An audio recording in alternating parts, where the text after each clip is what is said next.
아멘. 성경은 기쁜 소식을 우리에게 전달합니다. 근데 이 기쁜 소식이란 말을 옛날에 번역하면서 복음이라고 하는 단어를 썼습니다. 그래서 오늘날 마태복음이라고 하지 말고 마태가 전한 기쁜 소식이라고 하는 것이 정확한 번역이 됩니다. 그러면 그 기쁜 소식이 뭐냐 하면 첫 번째는 죄 용서입니다. 그리고 두 번째는 성령의 선물입니다. 그러니까 예수님은 너희에게 기쁜 소식을 전하러 왔다고 하는 것은 너희가 죄 용서를 받게 될 것이라는 것이고 너희가 성령을 선물로 받게 될 것이라는 거예요. 그것을 알려주고 그 선물을 주시기 위해서 십자가의 길을 가셨고 십자가에 달려 죽으셨고 부활하심으로 인하여 그 기쁜 소식이 확실하다고 하는 증거를 만들어 주신 겁니다. 아주 짧죠. 이 짧은 요 몇 줄의 요약이 성경 전체의 요약입니다. 이건 외워둬야 되는 겁니다. 그런데 자꾸 우리가 하다 보면 잘 이게 정리가 안 될 때가 많이 있어요. 그래서 이 기쁜 소식은 하나님 나라와 어떤 의미로 보면 하나이죠. 예수 그리스도를 통한 이 기쁜 소식을 우리가 들었기에 그러면 우리는 어떻게 해야 돼요? 기쁜 소식을 우리가 갖게 됐잖아요. 죄 용서 받았잖아요. 성령을 선물로 받았으니까 하나님 나라와 하나 된 사람으로서 언젠가 지금도 하나님 나라를 경험하지만 죽어서도 하나님 나라에 가잖아요. 그 나머지 기간 동안 우리도 예수님이 걸어가셨던 길을 가는 것, 그걸 교회라고 하는 것입니다. 이러한 것들을 정리해서 목사가 오늘 이렇게 증거하는데요.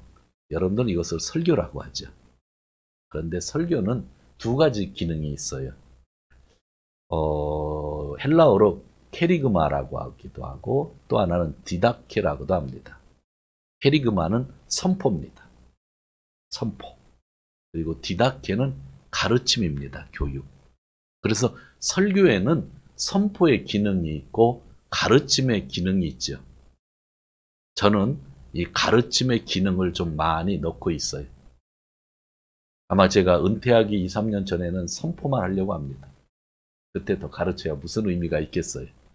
지금은 설교의 기능 중에 디다케의 기능을 제가 중시하면서 메시지를 증거하고 있는 겁니다.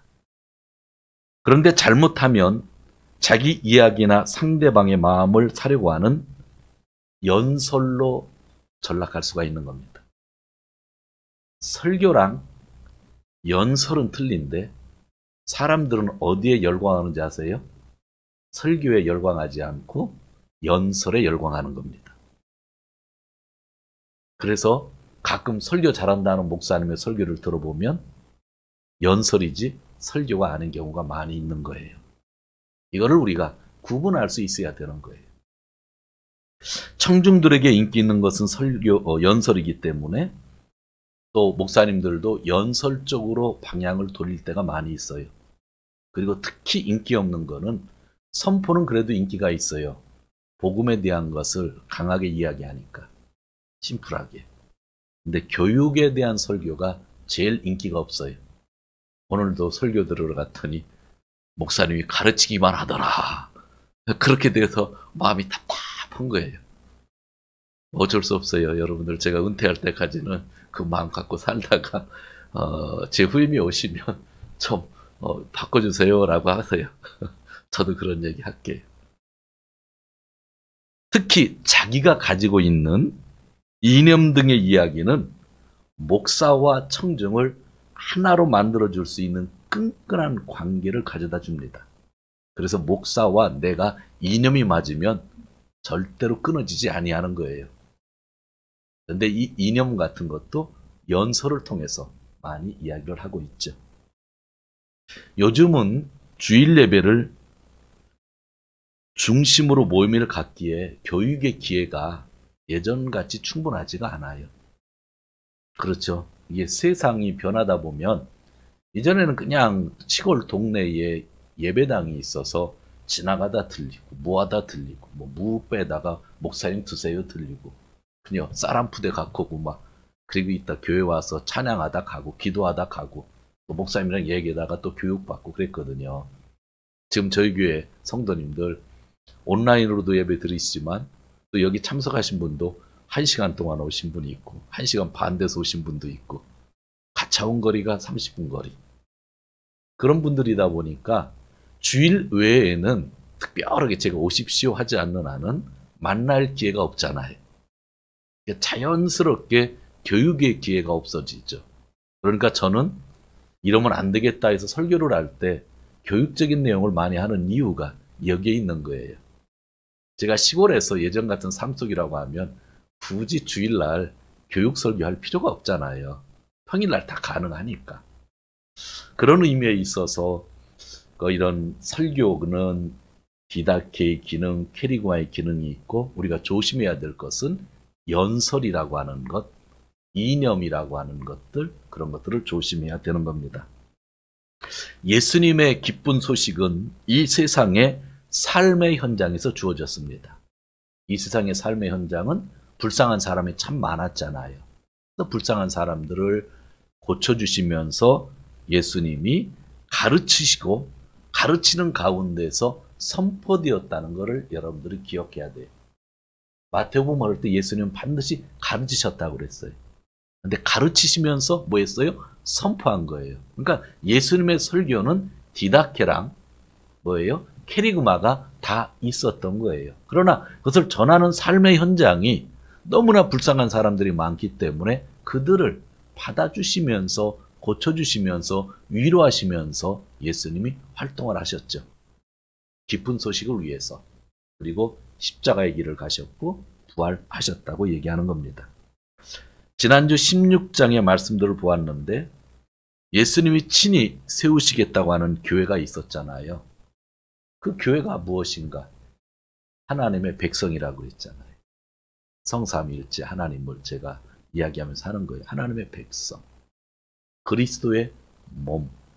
성령의 집. 이게 교회라는 것입니다.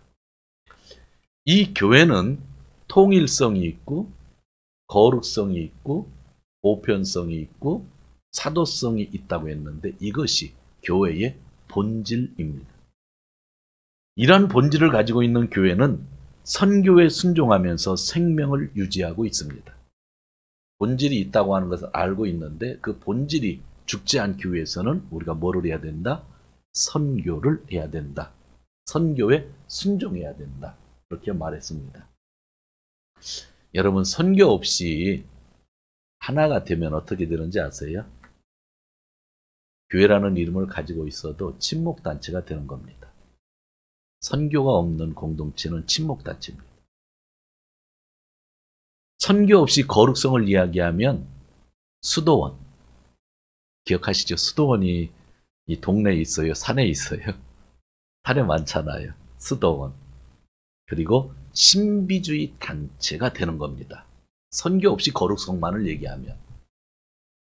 그리고 선교 없이 보편성을 이야기하면 인간 중심주의에 빠지게 돼요. 종교다원주의나 성정체성 등에만 관심을 갖는 거예요.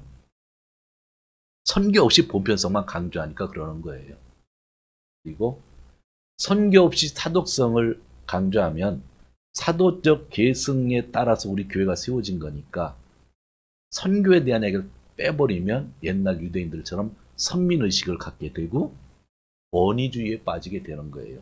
아, 목사가 사도다. 예전에 70년대, 80년도에 한국에서 부흥회를 하면 전봇대나 벽에 포스터를 붙였잖아요. 참 자유로웠어요, 마음대로. 뭐 교회 간판도 도로다가 땅 파고 세워도 단속하지도 않고 그런 시대가 있었는데 유명하신 목사님들 부흥회 한다고 포스터를 딱 쓰면 뭐라고 하는지 아세요? 사도 배명덕, 사도 누구누구 그렇게 해서 썼거든요. 사도는 목사가 될 수가 없어요. 사도는 사도예요. 성경에 나오는 사도 외에는 사도가 없는 건데 우리는 사도성을 계승받은 교회거든요.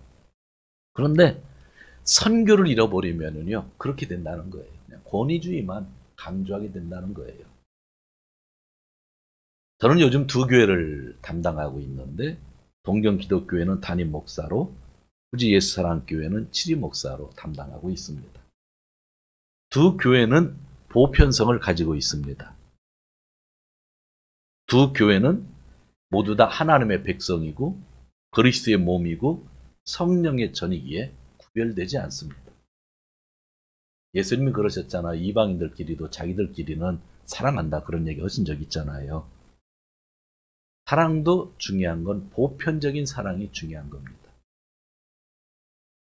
지난주에 거기서 상담하신 분도 제가 위로를 했습니다. 그냥 보편적인 거죠. 그리고 두 교회는 통일성을 가지고 있습니다. 그 교회와 우리는 하나입니다.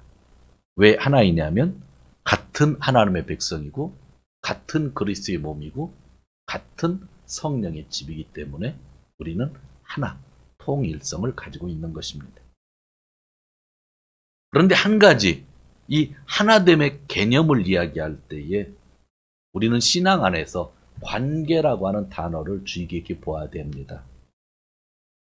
나 한 사람이 신앙을 가지면 내가 거룩한 제사장이 되고 내가 목사가 되고 내가 장로가 되고 내가 권사가 될 수 있습니다. 그냥 하나님과 나와의 관계에서만 생각합니다. 그런데 이렇게 공동체 안에 있을 때는 나와 하나님과의 관계뿐만 아니라 공동체와의 관계도 있는 겁니다. 그러니까 나와 공동체와 하나님과의 관계, 그것이 중요하다는 거죠. 여러분, 동창 모임에 일본에 있기 때문에 다니시는 분들이 거의 없을 겁니다. 동창 모임.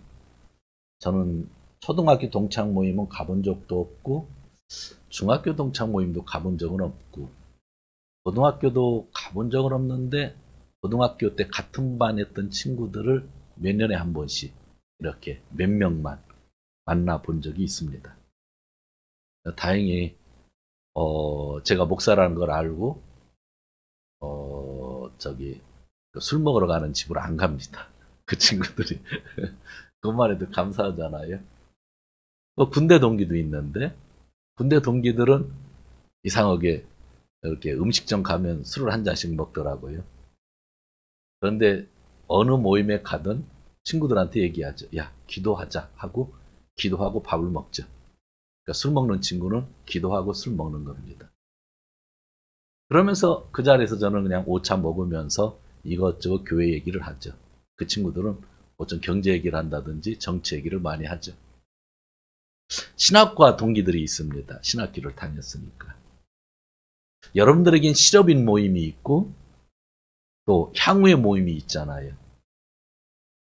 신학교 다닐 때 향후회가 제일 컸던 향후회가 예산 향후회인데 다른 데는 전남 향후회, 전북 향후회, 뭐 경상도 향후회인데 저희 신학교에서는 예산이라고 하는 군으로 예산 향후회가 있을 정도로 성교교회는 목사가 예산 출신이 아주 많이 있습니다. 일본에는 유학생 모임들이 있잖아요. 그죠?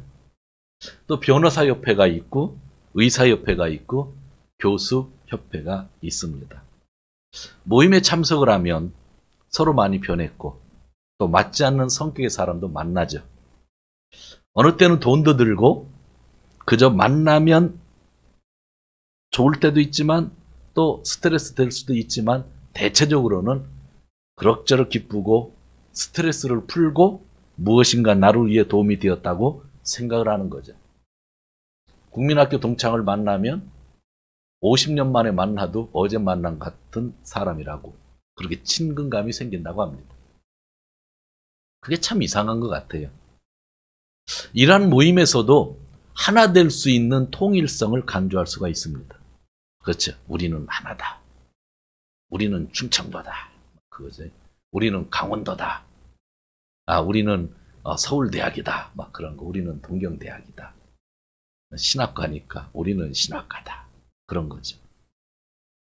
그러나 하나 된 관계로 있다고 할지라도 거기에는 보편적인 진리, 거룩성이 강조되지 않죠.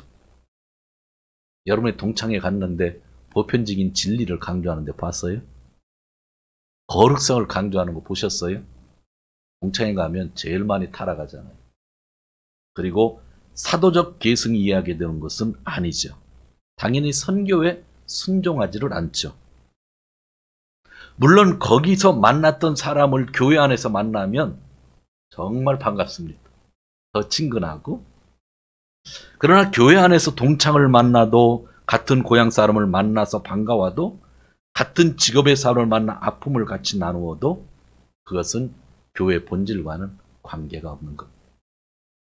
개인적인 친분은 아주 중요해요. 그러나 개인적인 친분과 교회 전체성에 있어서의 본질과는 다른 이야기라고 하는 거예요. 이것을 우리가 신앙생활 한다고 하는 것은 구별하는 거예요. 모두와 친하는 거예요. 또 될 수 있는 한 자기랑 좋은 관계를 갖는 사람들이 너무나 중요한 거예요. 아까 광고 시간에 지난주에 2, 3일 동안 저를 아는 사람이, 저와 관계 있는 사람이 6분이 돌아가셨어요. 수십 년 동안 관계에 있어서 제가 얼굴을 뵙지 않으면 안 될 가족도 있었어요. 그런데도 저는 저희 교회 집사님의 가정을 위해서 제일 많이 기도했어요. 우선순위라고 하는 거예요. 제가 공동체의 담임 목사이기 때문인 거예요. 우리 모두가 여러 가지 모임 속에 있지만 그 모임에서 교회의 본질을 찾아볼 수 없다고 한다면 그것은 그냥 좋은 모임이에요. 그러나 교회는 그런 좋은 모임이 이루어지는 것은 아니에요. 그런 모임을 거절하지는 않지만 교회의 모임은 교회의 본질이 나타나는 것만이 교회의 모임이라고 하는 겁니다. 성도 여러분, 오늘 전하고자 하는 본문은 아주 간단합니다. 디모데 전서입니다. 기쁜 소식, 즉 재용서, 성령 선물이 전해지면서 사람들의 모임이 있게 되었고 각 지역마다 예수 공동체로 존재하다 보니 교회마다 필요한 부분들이 있게 됐는데 봉사자들이 필요하게 된 겁니다. 그래서 사도들은 교회가 세워질 때마다 봉사자, 즉 장로, 안수집사, 권사, 집사 등을 세웠고 그 기준을 제시했습니다. 오늘 성경을 보면 위에 감독의 자격이라고 3장 1절에 나오는데 이것은 전문성을 가진 전문인을 얘기하기 때문에 오늘날로 보면 저희 같은 목사나 전도사 그런 사람을 얘기하는 거고, 밑에 집사의 자격이라고 했는데 이것은 봉사자라고 일본말로 번역했듯이 오늘날로 얘기하면 전문적인 직업을 갖지 않으면서 봉사하는 장로, 권사, 집사님들, 일반적인 봉사자들을 이야기하는 겁니다.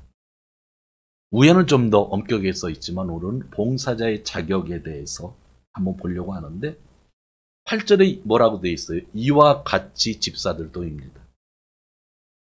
그러니까 전문적인 봉사자, 목사랑 집사들과 장로들과 구분하지 말고 목사들에게 있었던 그 기준과 같이 너희도 같은 봉사자로서 일을 해야 된다고 하는 겁니다.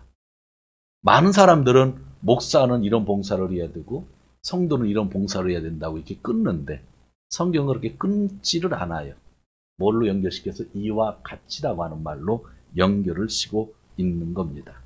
그런데 신중해야 된다 그랬죠. 신중. 일본말 번역이 재밌게 되어 있는데 히니노 아루히토, 품위가 있는 사람. 영어 성경을 보면 존중받기에 합당한 사람, 그거는 신중이라고 한국말로 했는데 품위가 있는 사람이 단어가 되게 마음에 들어요. 품위가 있는 사람. 교회에서 직분자로 일하기 위해서 우리가 세울 때는 먼저 품위가 있는 사람을 세워라, 그런 거예요. 그리고 두 번째 뭐라고 되어 있어요? 두 번째 말이 두 말을 하지 않고 니마이지다오 치카와즈, 이 말했다 저 말했다 왔다 갔다 하는 말하는 사람은 될 수 있으면 안 세웠으면 좋겠다. 세 번째는 뭐라고 되어 있어요? 술에 탐닉하지 아니하고, 일본말로 오자케입니다. 여러분들이 한 잔, 두 잔 드시는 것을 문제 삼는 것이 아니라 크게 그냥 오작게 그냥 술에 빠진 사람들은 절대로 교회 봉사자로 세워서는 안 된다. 그리고 네 번째가 뭐예요? 부정한 이득. 교회에서 부정한 이득은 취할 수는 없지만 세상에서 부정하게 이득을 취하는 사람들 있잖아요. 그런 사람들은 안 된다. 요즘엔 그런 일을 하진 않는데 지금 세상이 투자라는 개념, 투기라는 예전에 수십 년째 투기라고 하는 개념이 지금은 투자로 바뀐 게 많이 있거든요. 근데 저 어렸을 때 절대로 교회에서 집사님 못 세우는 사람이 있었어요. 뭐냐면 그 고리대금화 하시는 분들, 돈 빌려주시는 분들. 근데 시골마다 돈 빌려주는 사람이 있었어요. 다들 개인적으로. 그리고 뭐 사부이자 받고 막 그랬잖아요. 요즘에는 은행에서 못 빌리니까 개인이 빌려주기도 하잖아요. 빌려받는 사람 너무나 고맙잖아요. 근데 예전에는 그런 개념이 좀 틀려가지고 그렇게 돈을 빌려주고 이자 받는 사람은 절대로 교회가 봉사자로 세우지 않았어요. 이런 구절 때문에, 부정한 이익이라고 했던 것 때문에. 근데 시대가 변하면서 의미들이 변하긴 하지만, 그리고 네 번째 뭐라고 했어요? 깨끗한 양심에 뭐를 간직한, 믿음의 비밀을 간직한 사람. 깨끗한 양심이라고 하는 거는 내가 죄인이라고 하는 것을 인정하고 고백하는 사람들을 얘기하는 거예요. 양심에 털났다고 하는데 양심에 털난 사람 뭐냐면 내 죄는 없다고 하는 사람을 양심에 털났다고 하는 거예요. 내 잘못을 인정하지 않는 사람이 양심에 털난 거예요. 깨끗한 양심이라는 거는 내가 죄인이라고 하는 것을 인정하고 예수 그리스도를 받아들여서 예수님의 피로 깨끗해진 사람들. 그 안에 뭐예요? 신앙을, 믿음의 비밀을 간직한 사람이라고 하는 거죠. 그런데 그 밑에를 보세요. 10절 같이 읽겠습니다. 10절 시작. 이런 사람들을 먼저 시험하여 보고 책망받을 일이 없으면 집사의 일을 하게 하십시오. 그냥 봉사자의 일을 하게 하십시오. 마즈 먼저 심사를 하라는 거예요. 심사를. 성경에 이런 구절이 있다는 게 놀랍지 않아요? 봉사자에 대한 직분 세우는 게 여기보다 잘 나온 데가 없어서 사실 이게 기준이 돼야 돼. 이런 분들인데도 혹시 모르니까 시간을 두고 심사를 잘 해야 된다라고 그렇게 이야기를 하고 있습니다. 제가 담임 목사로서 지금보다 20년 전, 30년 전에 열정적인 모습이 더 있었던 모습도 있지만 성숙하지 못했던 모습도 참 많이 있었습니다. 그런데 이 부분을 지금 생각해보면 잘 적응하지 못했던 적이 많이 있었어요. 그냥 교회에서, 교회 안에 있는 관계 속에서 옛날 목사님의 얘기를 듣고 또 옛날 권사님들의 얘기를 듣고 옛날 장로님들의 얘기를 듣고 나는 가서 잘 모르니까 예 그렇게 합시다 하고 제가 승인하는 거죠. 최종적으로 다른 목사가 승인해야 되니까. 그런데 그렇게 돼서 잘 된 적은 없었더라 하는 그런 아픔을 제가 가지고 있습니다. 그렇기 때문에 성경을 읽을 때마다 제가 관심 있게 보는 것이고 이 구절을 가지고 여러분들에게 또 설명을 하는 것입니다. 그 다음에 또 나오죠. 이와 같이 11절 여자들도 그랬는데 아마 오늘날로 얘기하면 뭐 여자 봉사자들을 위해서 얘기했던 것 같아요. 뭐 장로님이든 권사님이든 집사님이든 여기도 보면 신중하며 여자분들도 품위가 있어야 되고 그리고 뭐라고 해서 험담하지 아니하며. 그러니까 역시 저희 집에서는 남자가 말을 많이 하지만 일반적으로는 여자들이 말이 많잖아요. 그 험담하는 말들을 참 이상하죠. 이상해요. 시어머니를 좋아하시는 분들이 시어머니 욕을 친구들끼리 많이 해야 더 좋아진대. 시어머니 욕을 할 수 없는 기회가 없으면 시어머니 대하기가 힘들대요. 이상하죠. 그냥 험담하고. 저는 남자들이랑 모여서 남자들이 자기 부인 욕하는 사람 거의 본 적이 없어요. 참 이상해요. 남자들은 자기 부인 욕을 안 해요. 근데 여자분들 얘기를 들으면 모이면 남편 욕만 한대요. 왜 그런지는 모르겠어요. 이거 성차별에 대한 이야기는 아니에요. 왜 그런지 모르겠어. 남자들은 자기 장인 욕 안 해요. 그죠? 장모님 욕 안 해요. 근데 여자분들 이상하게 시자 욕을 많이 한대요. 그 이유는 잘 모르겠어요. 그런데 그래서 그런지 성경은 하나님 말씀이니까 교회 안에서 이 사람 저 사람 험담하지 말라 그런 얘기를 하는 거예요. 여자분들을 세울 때는 이 부분이 중요한 거예요. 이 말 저 말 사람들 험담하는 사람은 피하라고 하는 그런 이야기. 그 다음에 또 뭐라 그래? 절제하며 모든 일에 성실하다.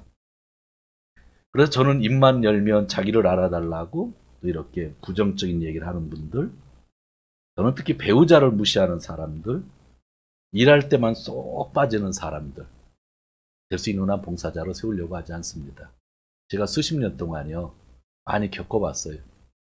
목사님 새벽 예배 하자 얘기해가지고 새벽 예배를 딱 만들어 놨더니 자기만 안 나오고 나 혼자만 새벽 예배하고 뭐 기도합시다, 뭐 성경 공부합시다, 교회에서 이것 좀 바꿉시다 이렇게 합시다 해놓고 자기는 안 하고 나만 한다든지 다른 성도님들을 어쩔 수 없이 제가 권면해야 되니까 권면하는 일들. 저희 교회 몇 년 전에도 다른 교회에서 왔던 분들은 자기 교회랑 비교하면 우리 교회는 너무 이렇게 조용하잖아요. 자기 교회처럼 뭐 박수 치야 된다, 뜨겁게 해야 된다, 소리 질려야 된다, 뭐 다 얘기해놓고 어느 날 갑자기 없어지시는 거예요. 아, 속으로 뭐 그런 거 있잖아요. 아, 목사님 수요 예배는 저녁에 하지 말고 아침에 하자. 저도 그런 생각하죠. 근데 아침에 해놓고 아침에 그분이 안 나와 보면 나 뭐 어떡하라고요. 웃기잖아요. 목사님 수요예배 7시에 하는 게 좋을 것 같습니다. 그런데 저는 7시 반이거든요. 근데 자기는 안 나와가지고 다른 사람들이 더 힘들어진다든지.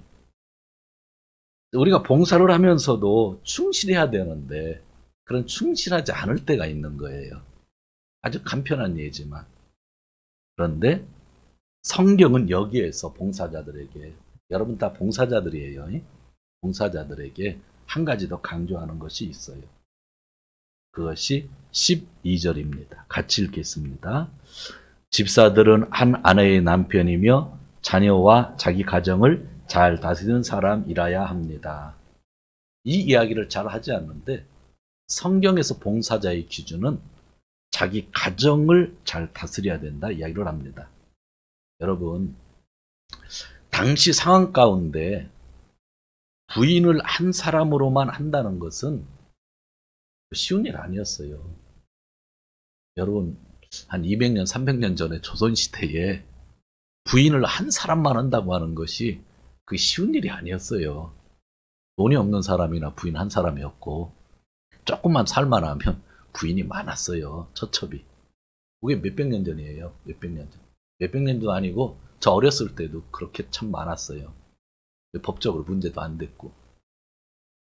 그런데 2000년 전에 그런 조선시대보다 더 일반적인 문화가 있었던 사회 속에서, 성도님들도 다 그런 경험 속에 있었던 사회 속에서 교회에서 중직을 맡는 봉사자에게는 아내가 한 명이어야 된다.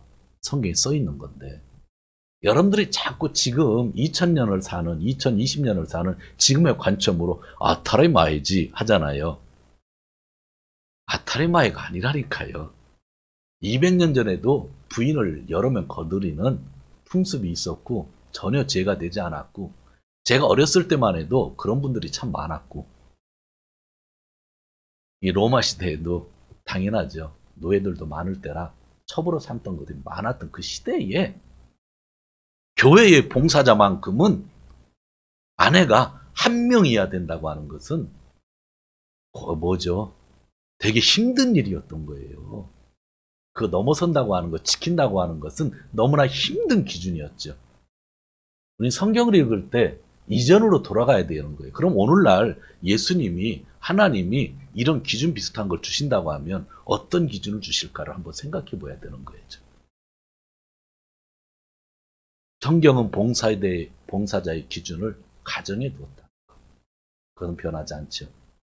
가정. 그래서 가정에서 아버지의 역할, 어머니의 역할을 제대로 할 수 있는 사람이어야 된다는 거예요. 그리고 자녀들이 부모를 공경하는 분위기가 참 좋습니다.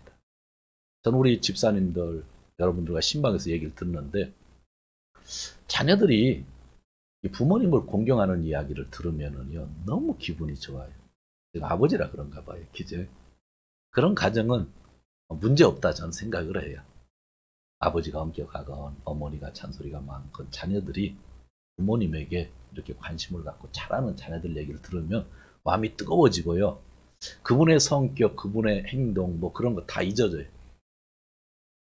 왜냐하면 성격적으로 가정이 분명하면 문제가 없는 거예요. 문제가 없는 거예요. 성도 여러분, 주님은 하나님 나라를 위하여 기쁜 소식을 인간에게 주시기 위해 십자가에서 보혈을 흘리시고 부활로 확정하여 주셨습니다. 그리고 약속대로 교회를 세워주셨습니다. 선교에 순종하는 제자들이 그 자리에 있었고, 그런데 세워진 교회에서 복음의 생명이 계속되기 위해서 필요한 것이 있었는데, 그것이 뭐라고요? 봉사자라는 거죠. 목사의 설교만, 연설만 필요하다고 하면 진짜 여러분들, 제가 주중에 녹음해 놓은 거를 그냥 들으면 돼요. 들으면 돼요. 지난번에 신년성회 때 일본인 성도님 참석할 때 코로나 때문에 못 모였잖아요. 그것 때문에 12월 달에 목사님들이 모여서 설교를 다 하고 1월 달에 신년성회 날부터 1주간, 2주간 동안 그거를 인터넷 접속해서 들을 수 있도록 해가지고 저희 교회 일본어 성도님들은 전부 그걸 들었어요. 듣고 헌금을 해야 되는데 헌금할 방법이 없어서 저한테 줘서 제가 송금을 했잖아요. 뭐 저희도 그렇게 하면 되죠. 뭐 심플하죠. 그런데 오늘 하나님은 주님이 세우신 교회에는 뭐가 필요하다고 말씀하셨어요? 봉사자가 필요한 거예요. 근데 봉사자를 세울 때는 그게 맞는 기준이 필요하다고 또 말씀해 주었다고 한다면 우리가 100% 어떻게 적용해야 될지 고민은 하겠지만 성경의 의미를 깨닫고 그 의미 안에서, 말씀 안에서 세워짐을 받는다고 하는 것은 참 중요한 것입니다. 제가 이제 쉽게 한 절만 더 이야기하고 말씀을 마치려고 하는데 13절을 같이 읽겠습니다. 13절. 집사의 직무를 잘 수행한 사람들은 좋은 지위를 얻게 되고 그리스도 예수를 믿는 믿음에서 큰 확신을 얻게 됩니다. 왜 이렇게 엄격한 기준들이 있냐면요. 엄격한 기준으로 봉사자를 세워야만 그들이 봉사자가 되었을 때에 축복을 받는 겁니다. 아주 심플한 거예요. 이 13절의 의미를 오해하지 마세요. 앞에 너무나 엄격한 기준들이 나오잖아요. 정말 힘들잖아요. 그러나 이렇게 엄격하게 기준을 세우고 테스트를 다 해보고 봉사자를 세워야 그 봉사자들이 좋은 지위를 얻게 되고 믿음의 확신이 있게 되는 축복을 받는다는 거예요. 잘 준비된 사람이 축복을 받는 거예요. 만약 이러한 기준이 무시되는 경우에는 봉사자는 봉사함으로 교회 안에서 이런 표현이 적당할지 모르지만 괴물이 되어갈 수 있고요.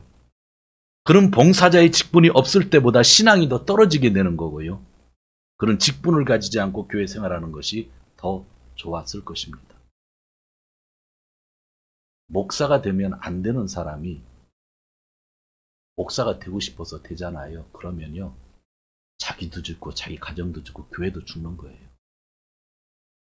대통령이 되면 안 될 사람이 대통령 되면은요. 나라가 망하는 거예요. 교회도 마찬가지예요. 이렇게 엄격한 기준을 세우는 것은 그 봉사자가 봉사를 하고 하나님이 뭐를 받으라고요? 축복받으라고요.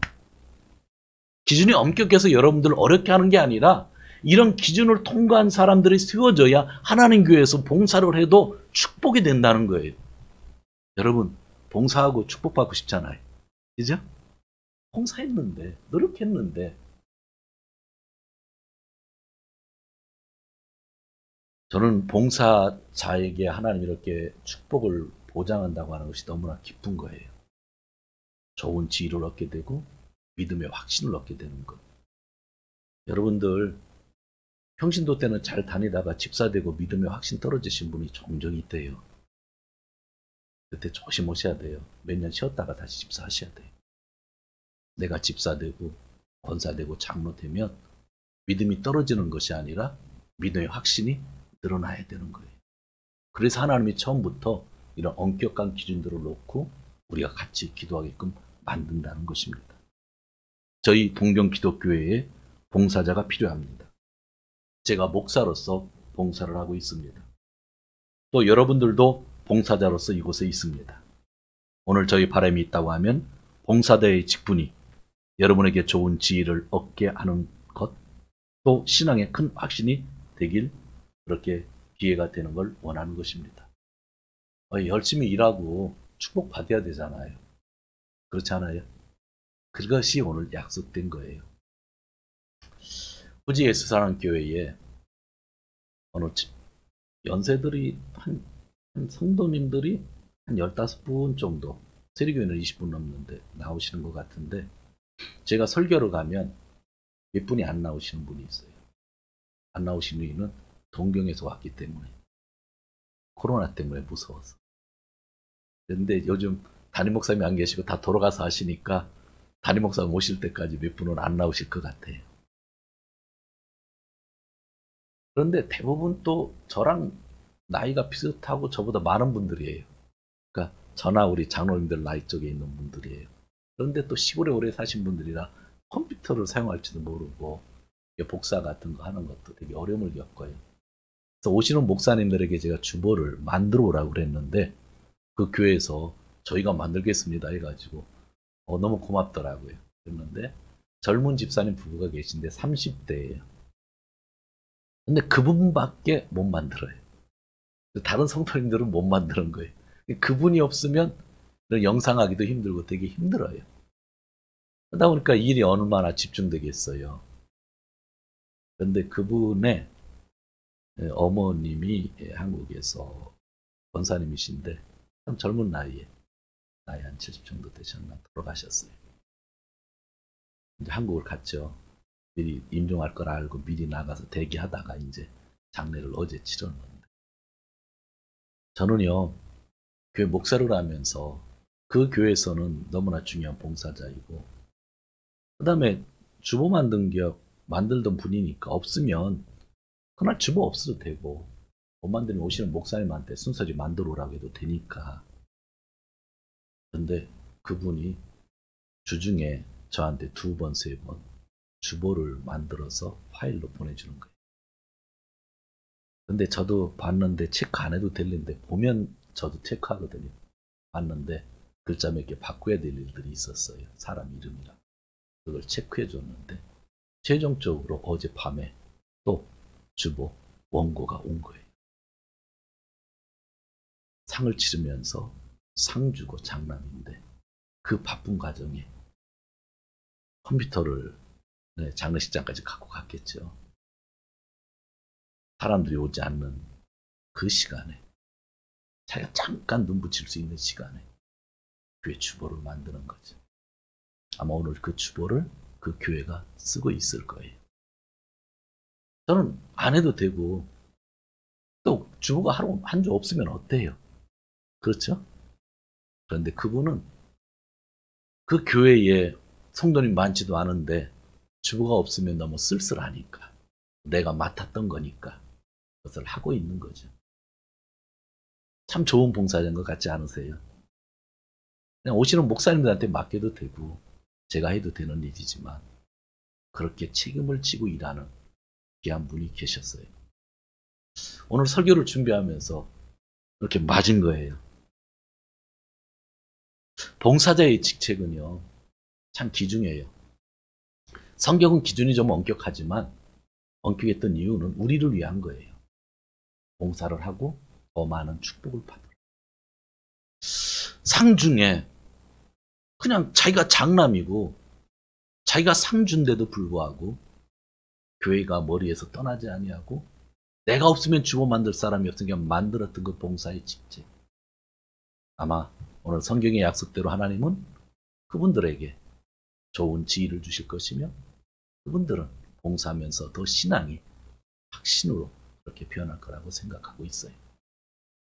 우리가 봉사를 하면서 뭔가를 많이 하는 그런 게 아니라, 봉사를 하면서 하나님 앞에 세워지면서 하나님 주시는 좋은 지혜를 얻게 되고, 내 믿음이 더 성장할 수 있다고 하면 좋잖아요. 올해 장로님들 되시고 권사님 되시는 분들, 또 이렇게 우리 많은 봉사자들 일하면서 신앙이 더 확신이 왔으면 좋겠다는 생각을 해요. 믿음이 더 성장되었으면 좋겠다는 생각을 하고, 여기는 목사 이렇게 가르치지만 가르치면 참 힘들어요. 가르치고 나면 나를 바라봐야 되니까. 연설은 쉬워요. 웅변을 배우면 되니까.